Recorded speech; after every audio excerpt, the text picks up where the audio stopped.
In this lesson, we are going to cover a feature called welded corner. Now the part I have on the screen is from the previous lesson. The name of the part is adding bends and can be found in your working files folder. I am going to zoom up on this one corner here and notice my gap distance between these two edges is fairly small. So it's going to be hard to place any weld in there. So I am going to open that gap up. I will edit the rip feature.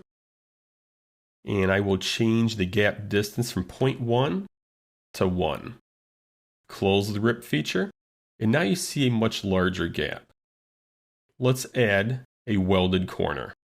I'm going to go to the sheet metal ribbon, select the drop down corners, select welded corner, and the property manager opens. The first window wants me to select a side face of a sheet metal corner to be welded. The side face would be this face right here. And notice I have a preview already of the weld that will be placed in this corner. I also have a window for a stopping point, so I can click on a vertex, an edge, or a face to specify as a stopping point. So if I only wanted this bottom portion to be welded, I could select my stopping point to be this point here, and notice just the corner will receive the weld. Well, I want the weld to run this entire full length of this edge, so I am going to edit the feature.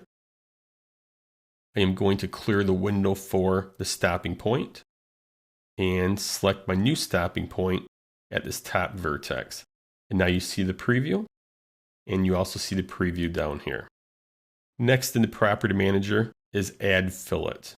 To show you what add fillet is, I am going to close out of the property manager. And notice a fillet was added to the weld.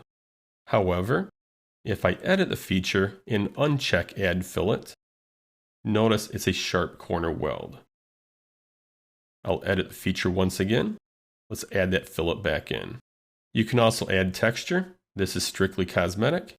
And also add a weld symbol. Let's go ahead and close out of the welded corner feature. And this completes our lesson on welded corners.